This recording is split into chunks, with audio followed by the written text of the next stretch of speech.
Bom dia, meu amado irmão em Cristo.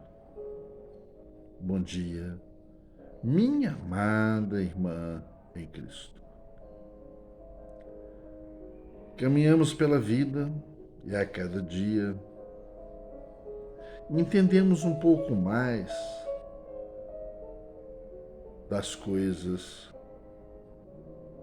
que são desafios em nossas vidas. Porque somos cercados por circunstâncias que não projetamos, que não esperamos, mas que nos fazem ficar à mercê de um desafio novo. Então, entendemos que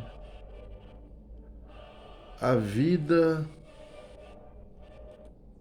o tempo todo nos coloca em novas situações. E o que precisamos fazer? Os que são de Deus, apesar das circunstâncias que cercam e que são por vezes negativas, vencemos. Como? Crendo. Crendo em Deus, olhando só para frente, olhando só para Deus, tendo fé que passaremos por tudo e verdadeiramente o Senhor nos tirará de toda situação contrária. Separei aqui 1 João, capítulo 5, do versículo 1 ao 5, para a gente entender um pouco esse processo de fé que nos fazem vencedores. Assim está escrito: todo aquele que crê que Jesus é o Cristo é nascido de Deus, e todo aquele que ama ao que o gerou também ama ao que dele é nascido. Então a primeira coisa é acreditar em Jesus Cristo, pura e tão somente. Não tem esse negócio de acreditar em apóstolos, em homens que foram seguidores do Senhor ou considerados santos. Apenas em Cristo Jesus. E entendendo que Ele é Filho de Deus, o Criador do universo, nós glorificamos o Pai recebendo o Filho. Entendem? Amém. Versículo 2. Nisto conhecemos que amamos os filhos de Deus, quando amamos a Deus e guardamos os seus mandamentos. Se não guardarmos os mandamentos do Senhor, é porque nós não queremos nada com Deus. Como posso viver uma vida à parte e dizer que tenho fé em Deus? Como posso estar distante de Deus e ainda dizer que sou de Deus? Quem é de Deus faz a vontade de Deus. Quem é de Deus obedece os seus mandamentos. Quem é de Deus não vive transgredindo a lei divina. Quem é de Deus se sacrifica, renuncia para não errar, para não pecar, para não ferir a Deus com as suas atitudes. Porque esta é a caridade de Deus, versículo 3. Que guardemos os seus mandamentos, e os seus mandamentos não são pesados. Quem tem caráter faz o que Deus manda. Porque Deus manda não matar, não roubar, não adulterar, não mentir, não enganar, não dar falso testemunho. É muito simples obedecer os mandamentos de Deus quando a pessoa tem caráter, quando ela está iluminada, quando ela é realmente de Deus. Agora, quando ela é do diabo e ouve o diabo, é muito difícil fazer a vontade de Deus, porque ama o pecado, os desejos que o pecado traz, né, os prazeres que o pecado traz. Então é o outro lado da moeda.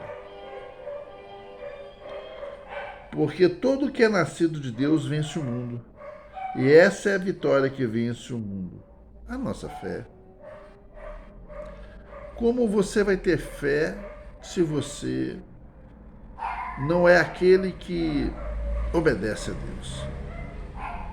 Se você não obedece a Deus, você não tem fé. Porque a sua fé é morta.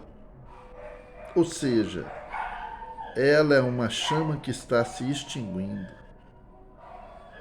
Porque no fundo você sabe que faz coisas contrárias à vontade de Deus e Deus não vai te ouvir.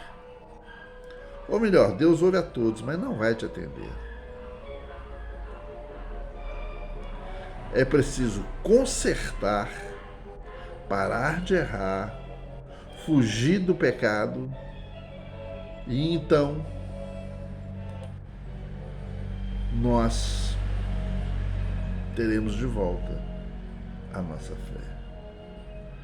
Porque se eu procuro fazer a vontade de Deus, com toda a dificuldade que possa isso estar na minha vida, Deus vai olhar para mim e falar: ô guerreiro, estou vendo sua luta.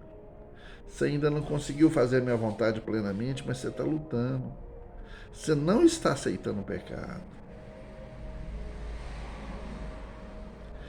E nós, que somos seres falíveis, vivemos num corpo condenado, porque todos morrerão, herança maldita de pecado, que conhece a enfermidade. Nossa, como nós precisamos da misericórdia de Deus. Como nós precisamos do amor de Deus. Como nós precisamos viver uma vida mais digna possível para nos sentir aptos a pedir a Deus algo. É porque se a gente vive uma vida toda bagunçada, a gente no íntimo não se sente nem digno de orar, de pedir, de conversar com Deus. É preciso que nós paremos as nossas condutas erradas e comecemos a agir de forma certa. Ainda que isso nos custe dinheiro, ainda que isso nos custe prestígio, ainda que isso nos custe amizades. O que é mais importante? Vivermos uma vida respaldada pela fé, que nos faz sentir a presença de Deus, ou viver uma vida em que somos algo no mundo aos olhos das pessoas, mas sabemos estar fazendo coisas erradas. Olha, o nosso caminho sobre a terra tem tempo de duração. Um dia eu, você, todo mundo, todos nós estaremos diante de Deus. Não fugiremos da sua presença. Então quem faz errado é, no mínimo, um ser que não está usando a sua inteligência. Todo rio não corre para o mar. Impede um rio de chegar no mar, impede. Ele vai transbordar e vai afetar as cidades ribeirinhas. Mas depois ele vai achar um caminho e vai para o mar. Não é assim? Você detém a água se você fizer uma muralha, uma represa, mas quando ela encher, você vai ter que dar vazão às águas, ou ela vai transbordar e vai continuar o seu caminho até o mar. E o nosso caminho vai dar de encontro a uma porta que passaremos e daremos de cara com o Senhor do Universo. Então, precisamos entender que não é tudo aqui e agora. Devemos fazer o nosso melhor para termos alegria, paz, conforto, prosperidade, mas não a qualquer preço. A dignidade, a honestidade, o caráter, as virtudes devem acompanhar cada um dos filhos de Deus na terra. Meu amado, que todos nós possamos ser dignos de clamar a Deus, de usar a fé, de por essa fé vencer todas as circunstâncias. Que nós comecemos a renunciar ao que é errado em nossas vidas, renunciar ao pecado, aos desejos da carne que não são a expressão da vontade de Deus, e caminhar dia a dia, negando a si mesmo, como Jesus disse, carregando a sua cruz e sendo melhor pessoa, para que o Senhor olhe para cada um de nós e se alegre com a nossa conduta, com as nossas ações e venha ao nosso socorro sempre que isso for necessário. Eu desejo que Deus esteja na sua vida. Eu desejo que Deus esteja em nossas vidas e que a fé do Senhor e a fé no Senhor esteja em nossos corações. Que a graça de Deus, o amor infinito de Jesus Cristo e as doces consolações do Espírito Santo estejam com vocês hoje e sempre e eternamente. Em o nome de Jesus. Amém.